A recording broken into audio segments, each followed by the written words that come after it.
एक फाहिशा बेटी के साथ उसके बाप ने किया जिना। फिर उस घर में कौन सा अजाब आया और उसका क्या हुआ अंजाम।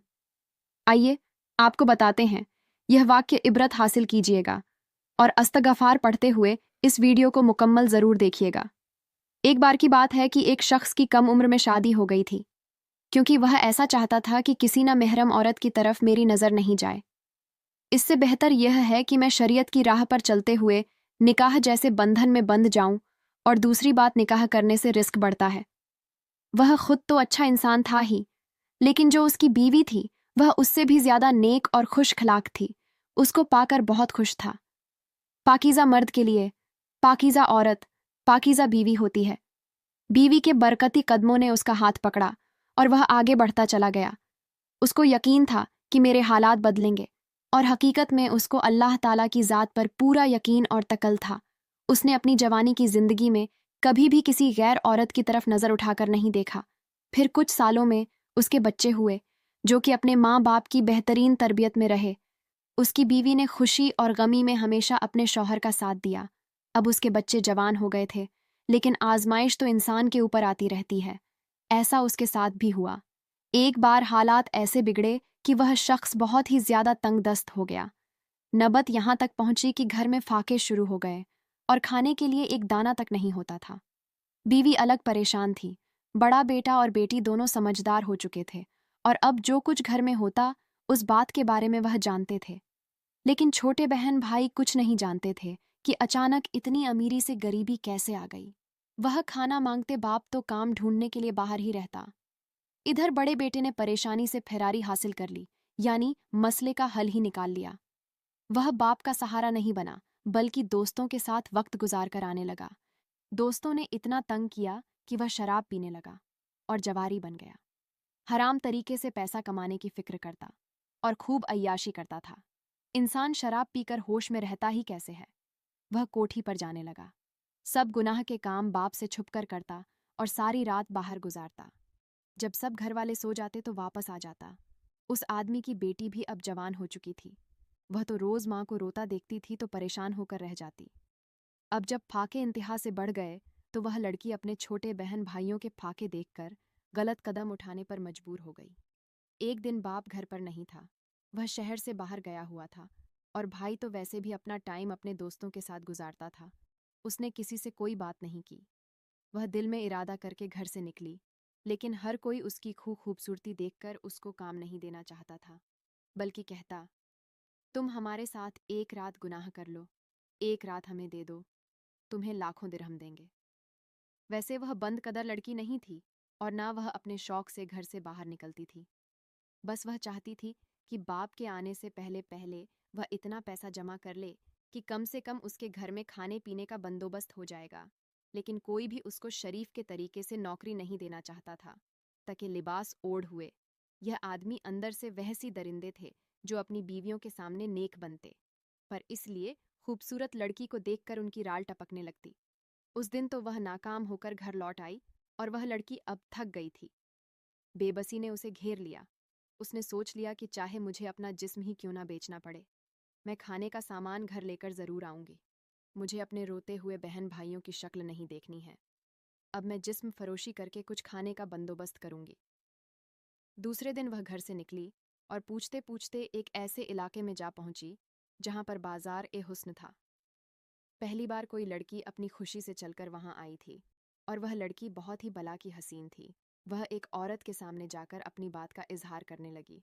उस औरत ने कहा, ए लड़की, तू इतनी खूबसूरत है और अप्सरा लगती है, तो यहाँ पर कैसे आई? तो कहने लगी, हालात कभी कभी इंसान को गलत काम करने पर मजबूर कर देते हैं, जो कि हराम बेगुनाह कबीरा है, और जो कि इंसान आम हालात में करना भी नहीं चाहता। मेरी मजबूरी मुझे यहाँ खींच लाई है।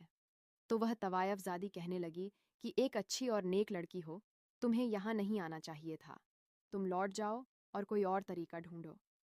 यहाँ रहकर सिवाय बदनामी के कुछ नहीं मिलेगा। इज्जत भी गवाह होगी, और नाम भी यहाँ जितनी तवायफजाद हैं उनका कोई बाप भाई नहीं है। तुम्हारा तो बाप भी है और भाई भी हैं। उन्हीं की इज्जत की खातिर वापस लौट जाओ।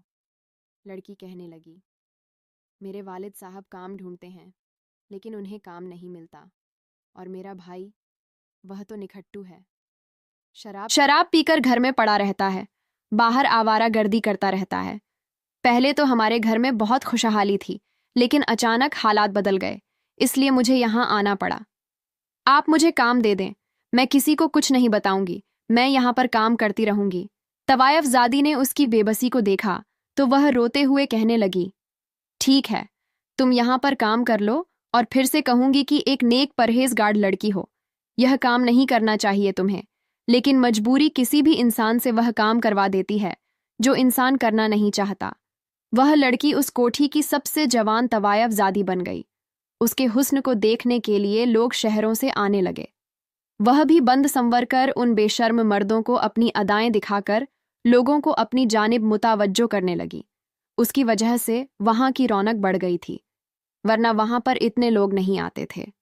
अब जब से उसके चर्चे होने लगे, दूर दूर से लोग उसके दीदार को आते थे, उसके साथ जिनाकारी करके चले जाते। उसको इतने पैसे मिल जाते कि वह खुश हो जाती और खामोशी से घर में आकर रख देती।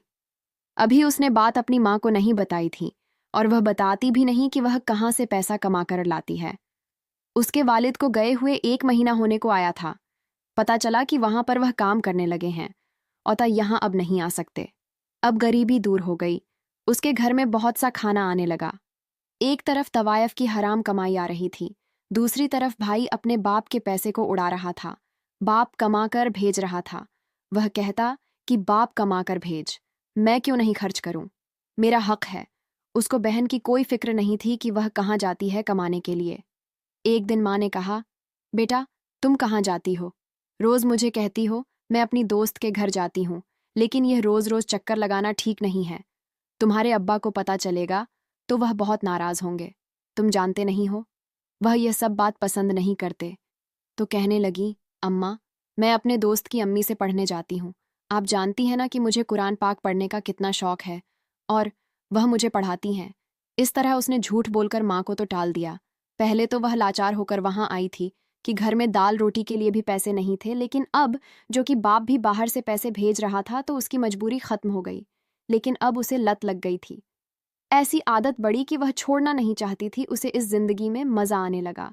वह नेक पारसा रही थी। एक दिन कोठे में शोर उठा कि शहर का बहुत बड़ा अमीर ज्यादा आने वाला है। हमारी तवायफजादी का खूब सजाओ, संबो खुशबू लगाओ। वह भी खुश थी कि देखूं कौन से सेठ साहब आ रहे हैं जिनके लिए इस कदर घर को सजाया जा रहा है। अब जो कि यह काम खुशी से कर रही थी तो उसने सबसे कीमती जोड़ा पहना, उसको तैयार किया गया। खुशबू में नहाई हुई थी और आने वाले अजनबी सेठ का इंतजार कर रही थी जो उसको पैसों में नहलाने वाला था। उसकी सहेलियों ने कहा, ऐसा करो, घूंघट डाल लो, और जब वह तुम्हारे चेहरे को पहली बार देखेंगे तो फिर तुम नहीं जानती कि तुम्हें कितने पैसे देंगे। तुम्हारी वजह से वैसे ही हमारे इस कोटे की शान बढ़ गई है, और अब इस सेठ के आने से तुम देखना हम सब बहुत अच्छी जिंदगी गुजारेंगे, कभी मोहताज नहीं होगी। अपनी सहेली की बात सुनकर वह मुस्कुराने लगी। उसने कहा, यह तो मेरे बाएं हाथ का खेल है, मैं तो उनको अपनी मुट्ठी में कर लूंगी। देखना वह कहीं नहीं जाएंगे। अच्छी तरह तैयार होकर उसने घूंघट ले लिया। फिर शोर उठा कि सेठ साहब आ गए हैं, रास्ते दे दो। और सेठ साहब ने तो उस लड़की के बारे में इतना कुछ सुन लिया था कि अब बस उसे पाना चाहते थे। पैसों की कमी नहीं थी। वह आराम से चलते हुए कमरे में आए और दरवाज़ा बंद कर लिया। उसके सामने बैठे और कहा, घूंघट डालकर बैठी हुई हो, तुम क्यों मुझ पर बिजली गिराना चाहती हो? तुम्हारे बारे में बहुत तारीफें सुन रखी हैं, देखो दूसरे शहर से आ रहा हूँ। क्या तुम्हारा घूंघट उठाने की गुस्ताखी कर सकता हूँ? आवाज़ जानी पहचानी थी। वह चौंकी। उसने अपना घूंघट खुद ही उलट दिया। सामने कोई और नहीं, उसका अपना बाप बैठा था। यहाँ बाप अपनी बेटी को और बेटी अपने बाप को देख रही थी। दोनों एक दूसरे से नजरें चुरा रहे थे। बाप ने कहा, तुम यहाँ कैसे? क्योंकि वो तो लड़का बाप था, इसलिए अपनी बेटी का हाथ पकड़ा और सबके सामने घसीटते हुए उसे घर ले गया और अपनी बीवी के सामने जाकर फेंक दिया। तवायफ खाने में बाजारे हुस्न में क्या कर रही थी? यह क्या, इसे यह तरबियत दी गई है कि यह कोठे पर जाकर बैठ जाए? तो वह बोली, आप क्यों आए थे? अगर आपने मेरी अच्छी तबीयत की है तो आप वहां पर क्या कर रहे थे? आप भी तो मेरे दीदार के लिए आए थे, मुझे पाने के लिए ही आए थे, और अब मैं आपकी बेटी बन गई और आपकी गैरत जाग गई। आपकी गैरत इस वक्त क्यों नहीं जागी जब किसी और की बेटी आपके सामने होती? हो सकता है वह भी मजबूर हो, लाचार हो, पैसे के लिए सब कर रही हो। अब बाप को चुप लग गई। वह रोने लगा। उसने कहा, हाँ, मैं भी कसूरवार हूं। आज मेरी बेटी तवायफजादी बनी। इसमें मेरा ही कसूर है। तुम लोग नहीं जानते कि मैं तुम लोगों से दूर होकर क्या कर रहा था। तुम सब समझ रहे थे कि मैं नेकी जिंदगी गुजार रहा हूं, हलाल कमाई कर रहा हूं, तबलीग कर रहा हूं। लेकिन ऐसा कुछ नहीं था। वहां पर मैं अय्याशी कर रहा था। तुम लोगों के पास हलाल नहीं बल्कि हराम का पैसा आ रहा था। तभी तो तुम लोग अच्छी जिंदगी गुजार रहे थे। लेकिन देखो, जो मैंने किया था तो मेरी बेटी कहाँ पहुंच गई। और आज अपनी बेटी के साथ ममजना करने जा रहा था। ये करने से पहले मैं मर क्यों नहीं गया। बेटा वहां पर खड़ा था, उसको भी कोई होश नहीं था। उसने कहा, यह मेरे ही कर्म है कि मेरी बेटी एक तवायफजादी बन गई। शहर की सबसे खूबसूरत तवायफजादी, जिसको देखने के लिए मर्दों की भीड़ लग जाती है। और एक मेरा बेटा, शराबी जवारी। यह सब मेरी वजह से है। मैंने दिखावा किया। मैं बहुत नेक और शरीफ बनता था, लेकिन मेरे अपने बच्चे हरामकारी में पड़ गए, और यह सब मेरा किया धरा है। बेटी अपने बाप को खामोशी से देख रही थी, और वह अपने बाप का सामना नहीं करना चाहती थी, और वह अपनी बेटी से नजरें नहीं मिल पा रहा था। फिर वह वहां से चला गया। घर वालों से नजरें मिलाने के लायक ही नहीं रहा था। वह पैदल चला जा रहा था। दिल को सुकून नहीं था। एक जंगल दिखा तो वह अंदर चला गया। एक दरख्त के साए में बैठ गया। जब उसको वह लम्हा याद आता, जब वह अपनी बेटी के साथ बदका के लिए आया था, उसका घूंघट उठाया था। सामने कोई और फहित नहीं, उसकी अपनी बेटी थी। बस वह याद करके वह अपने हाथ को तकलीफ देता और अपनी एक एक उंगली काटता रहता, जिन उंगलियों से उसने अपनी बेटी को छूना चाहा था। एक दिन तो उसे बर्दाश्त नहीं हुआ। उसने जलते हुए लकड़ी उठाई और अपने आंखों में घुसा दी कि मेरी बेटी एक फहिद बनी। सिर्फ मेरी वजह से उसने दोनों आंखों को फोड़ लिया। उसने अपने जिस्म को काट लिया था। कुछ भी बाकी नहीं बचा था। सिर्फ सांसें चल रही थीं। इस तरह 5 साल गुजर गए, लेकिन उसे मौत नहीं आ रही थी। एक दिन एक अल्लाह वाले वहां से गुजरे। उन्होंने एक आदमी को इस तरह दर्द की कैफियत में देखा, जो कह रहा था, या अल्लाह, मुझे माफ कर दे। या अल्लाह, मेरे गुनाहों की सजा मेरे बच्चों को, मेरी बेटी को नहीं देना। अल्लाह वाले उसके पास आए और कहा, भाई, ये हाल क्या बना रखा है ना। आंखें सलामत हैं, ना हाथ पैर सलामत है, और जिस्म भी कटा हुआ है, खून से भरा हुआ है। ऐसा कौन सा अमल कर दिया तूने? भाई, खुद को इतना तड़पा रहे हो और अल्लाह ताला से माफी मांग रहे हो। उसने कहा, हाँ, बस एक जान बची है, और ये जान भी अल्लाह अगर ले लेगा तो निकल जाएगी, क्योंकि मौत अपने हाथ में नहीं है। लेकिन अपने आप को तकलीफ देना तो अपने हाथ में है। और यह भी क्यों कर रहे हो? तुम नहीं जानते, ये जिस्म अल्लाह ताला की अमानत है। हाँ, लेकिन मैंने इस जिस्म को गलत रास्ते में इस्तेमाल किया है। मैंने जिनाकारी की, और मैंने तो वह काम किया जो बाप अगर अपनी बेटी के साथ कर ले तो उसको जहन्नुम भी कबूल नहीं करेगी। अल्लाह पाक मुझसे राजी हो जाए। मैं इतना बड़ा गुनहगार हूँ कि जिसकी कोई माफ़ी नहीं। मैं 5 साल से शदीद अजियत में हूँ, बहुत तकलीफ में हूँ। मेरी वजह से मेरी बेटी बाजारे हुस्न की सबसे खूबसूरत तवायफ बन बैठी है। मैं वह आदमी था जिसने अपने घर वालों को हराम कमाई खिलाई। कोई एक अच्छा काम नहीं कर रहा था। मैं जो भी अपने घर में पैसे भेजता था, वह हलाल पैसे नहीं थे। सूदखोर था। हर रात एक नई औरत के साथ गुजारता, जबकि मैंने कम उम्र में ही शादी की थी, ताकि मैं गुनाहों से बचूं। लेकिन मैंने अपनी बीवी को भी धोखा दिया। शैतान ने मुझे जगत डालिया। मैं उसकी गिरफ्त में आ गया। भूख ने ऐसा मुझे तड़पाया कि मैंने गुनाह कर लिया। मुझे तो कभी माफ़ी नहीं मिलेगी। अल्लाह वाले कहने लगे, देखो, तुमने जो कुछ किया उसकी सज़ा तुम्हें मिल गई, लेकिन अब तुम अल्लाह ताला से माफ़ी मांग रहे हो, और वह बहुत माफ़ करने वाला है। वह कहने लगा, हज़रत अल्लाह ताला मुझे माफ़ कर दे। अब मेरा वक्त आ गया है। अल्लाह पाक ने शायद आपको इसीलिए यहाँ भेजा है। इस दुनिया से जाने लगा हूँ, बस आप फला जगह जाइएगा। मेरा पैगाम दे दीजिएगा कि मैं के उन सबसे माफ़ी मांगी है। मैं बाप का फ़र्ज़ नहीं निभा सका। उसके बाद अल्लाह वाले के सामने उसकी मौत हो गई। अल्लाह वाले ने उसको गुस्ल दिया और न जनाजा पढ़ाकर उसको वहीं दफन कर दिया। और फिर उसकी बताए हुए पते पर पहुंचे तो वहां पर कोई मकान नहीं था, बल्कि बहुत बड़ा महल बना हुआ था।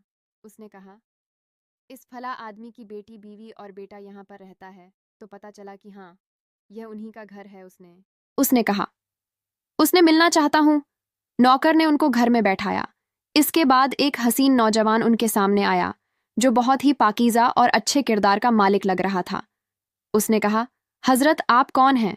उन्होंने कहा, तुम्हारे वालिद का पैगाम लेकर आया हूं। वह इस दुनिया में नहीं है, लेकिन अपने की पर बहुत शर्मिंदा थे। उन्होंने तुम सबसे माफ़ी मांगी है और कहा है कि वह अपना फ़र्ज़ नहीं निभा सके। बेटा कहने लगा, हम तो उनको कब से ढूंढ रहे हैं, हमने उन्हें माफ़ कर दिया। अल्लाह ताला भी उन्हें माफ़ करें। अल्लाह वाले कहने लगे, तुम लोगों के हालात कैसे बदले, जबकि तुम्हारे वालिद तो यहाँ से चले गए थे और कोई भी कमाने वाला नहीं था। तो वह कहने लगा, एक दिन हमारे घर में एक बुजुर्ग आए और उन्होंने कहा, तुम्हारे वालिद साहब ने मुझे अपनी हलाल कमाई से यह कर्ज दिया था और यह मैं वापस कर रहा हूँ। और यकीनन वह हमारे वालिद के पाक कमाए हुए पैसे थे, क्योंकि वह एक अच्छे इंसान थे। पर शैतान ने उनको बहका और वह भटक गए। लेकिन उनका हलाल पैसा हमारे पास आ गया तो हमारी जिंदगी बदल गई और आज इतना बड़ा महल खड़ा हुआ है। और तुम्हारी बहन कहाँ है? जो कुछ उसके बाप ने किया था बेटी के ऊपर आ गया तो बेटी दूसरे मर्दों के साथ। वह तो मजबूर थी, लेकिन बाप ने तो अपने खुशी के लिए किया था। बाप के जाने के बाद वह बहुत ही शर्मिंदा थी। उसने ऐसा गलत कदम उठाया था कि वह रोज तौबा करती थी। अल्लाह पाक ने उसकी दुआ भी सुनी। जो बुजुर्ग हमारे पास पैसे देने आए थे, उन्होंने अपने बेटे के लिए उसका रिश्ता मांग लिया और आज वो एक बहुत ही मौज जालिम दीन के घराने से ताल्लुक़ रखती है। उनकी बहू है। सुभान अल्लाह। ये दुनिया मकाफत अमल है। तुम्हारा बाप गुनाह कर रहा था तो अल्लाह पाक ने आजमाइश औलाद के जरिए बेटी को देखकर उसकी आंखें खुल गईं और फिर उसने उन आंखों को ही फोड़ डाला कि वह उन आंखों से अपने बेटे को हालत में देखना नहीं चाहता था। लेकिन अल्लाह पाक के कर्म से जब वह बदले तो तुम्हारी जिंदगी में बदलाव आ गया। हलाल कमाई तुम्हारे पास आ गई और अल्लाह पाक ने तुम्हारी बहन को अच्छे घराने में भेज दिया।